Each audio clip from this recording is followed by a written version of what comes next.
In this part of the chapter, we are going to learn how to solve linear inequalities. But first, let us learn how to represent inequalities on a number line. For an inequality such as x is greater than -2, we will have a number line here. Do note that if the variable here is x, on the number line here on the right, it should also be x.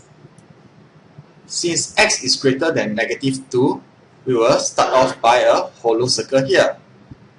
Now, which are the numbers that are greater than -2? Are they the one on the left or the ones on the right? Yes, the numbers here on the right are greater than -2, and hence we will draw a line with an arrowhead here indicating that these are the numbers that are greater than -2. In this case, for x that is strictly greater than -2, we will draw an hollow circle. What happens if we have an inequality x is greater or equals to -2? In this case, we will draw a solid circle on top of -2. And yes, the numbers here on the right are all greater or equals to -2, and hence this is how we represent the inequality on the number line. And again, this is called a solid circle. Finally, do remember to write the x on the right hand side of the number line, because the variable here is x. In summary, if we have x is greater than -2, we will use a hollow circle. If we have x is greater or equals to -2, we will use a solid circle. One easy way to remember this is that since there is an equal sign, x will include -2 as well. To include -2, we represent this by shading the circle. Now, what happens if x is smaller than 2.3? Likewise, we will have a number line here. You'll notice that the number 2.3 is not seen on this number line. The first thing to do is to write down 2.3 on its correct place on the number line. In this case, 2.3 should be somewhere between 2 and 3. Next, we will draw a hollow circle. And where should the arrow line be pointing towards? Is it pointing towards the left or the right? Yes, since all these numbers are smaller than 2.3, the arrowhead should be pointing towards the left. And again, we will use a hollow circle because x is strictly less than 2.3. When x is less than or equals to 2.3, we will use a solid circle to indicate that we include 2.3 as well. And likewise, the arrowhead will point to the left. In summary, if x is less than 2.3, we have an hollow circle with an arrowhead pointing to the left. If x is less than or equals to 2.3, we have a solid circle with an arrowhead pointing to the left as well. Before we learn how to solve a linear inequality, let us recap on how to solve a linear equation. Now, this equation is a linear equation because x is to the power of 1, and hence the word linear. To find x, do we remove the -2 first, the -1, or the 7? The simplest way to solve this is to remove the -1. In order to do so, we will plus 1 on both sides. And hence we will have -2x equals to 8. -2x is actually -2 times x. In order to remove it, we will have to divide both sides by -2. And hence we will have x equals to -4. Now let's look at a linear inequality that is somewhat similar to the previous equation. We have -2x minus 1 is less than 7. To solve this, it is similar to solving an equation, except for the following rule. Now this is the most important and the only rule that you need to remember for linear inequalities. Whenever you divide or multiply both sides by a negative number, you need to invert, or what we call reverse, the inequality sign. To remove the -1 here, we will plus 1 on both sides. Hence we have -2x on the left and 8 on the right. Do we need to invert the inequality sign? No, we don't need to invert it because we did not multiply or divide both sides by a negative number. Next, we will remove the -2 by dividing both sides by -2. Hence, we have x on the left and negative 4 on the right. Do we need to invert the inequality sign? Very good. We must invert the inequality sign since we divided both sides by a negative number. To represent the answer on the number line, we will first draw a number line with the variable x here on the right and the number negative 4 here. Should the arrow be pointing to the left or right? Yes, the arrow should be pointing to the right.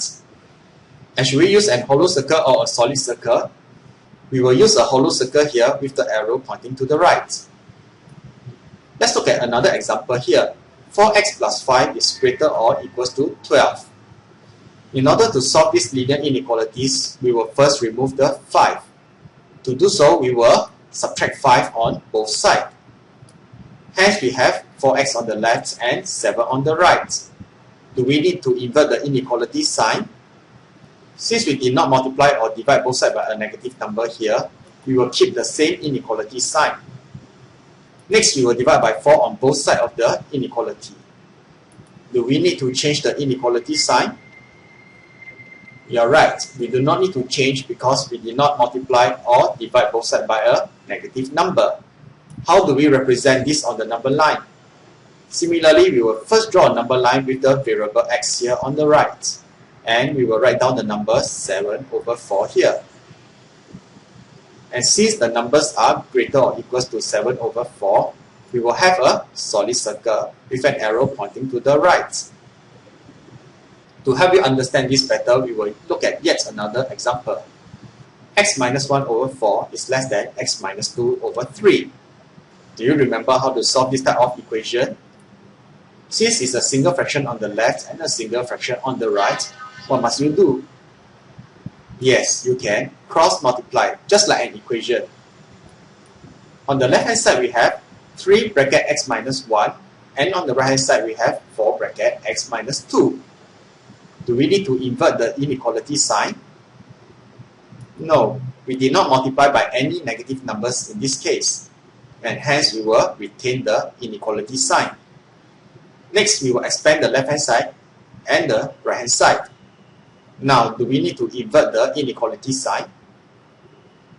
Expanding does not require us to invert the inequality sign as well, and hence we will keep it this way.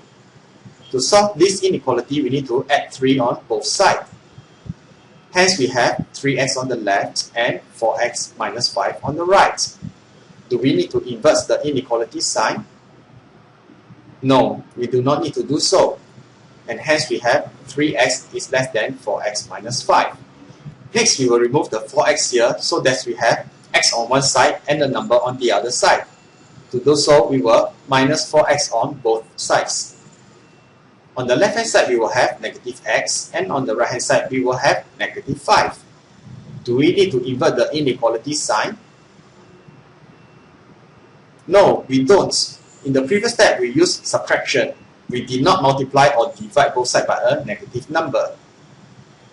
Finally, in order to remove the negative sign here, we will divide or multiply by a negative 1. Finally, we will have x and 5 on the right. Do we need to invert the inequality sign? Very good. We need to do so because we divide both sides by a negative 1. To represent the answer on the number line, we will draw an hollow circle with the arrow pointing to the right. We shall now look at another example that is very similar to the previous one. Since it's a single fraction on both sides, we will do a cross multiplication. The difference is that we have negative 3 here instead. Now when we multiply over, we multiply negative 3 to the left hand side and we multiply 4 to the right hand side. The question is, do we need to invert the inequality sign? Yes, you got it. We need to invert the inequality sign because we did multiply both sides by negative 3 previously. This is somewhat tricky, but as long as you try to recall the rule for every step, you should not make a mistake. To expand the left hand side, we have negative 3x plus 3, and on the right hand side, we have 4x minus 8. Do we need to invert the inequality sign? No, we don't. Expanding does not require us to invert the inequality sign. Hence, we will just copy the previous inequality sign over.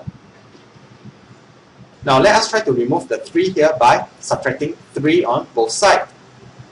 On the left-hand side, we have negative 3x, and on the right side, we have 4x minus 11. Do we need to invert the inequality sign? No, we don't, because we just use subtraction. In order for x to be on the left and the number to be on the right, we will have to remove this 4x here. Now let us subtract 4x on both sides. We will have negative 7x on the left and negative 11 on the right. Yes, we do not need to invert the inequality sign as well. Finally, we will divide both sides by negative 7 in order to find x. Do we need to invert the inequality sign in this case? Yes, since we multiply or divide both sides by a negative number, we will have to invert the inequality sign. To represent the answer on the number line, should we use a solid circle or an hollow circle? Yes, we will use a solid circle with the arrowhead pointing to the left. In summary, if we have x greater than a, we will use a hollow circle. If we have x is greater or equals to a, we will use a solid circle. Similarly, for x is less than b or x is less than or equals to b. The difference is the direction of the arrowhead. Solving inequalities is the same as solving equations, except that, yes, whenever you divide or multiply both sides by a negative number, you will invert the inequality sign. With a lot of practices, I'm sure you'll get this in no time. That's all for this part of the lesson.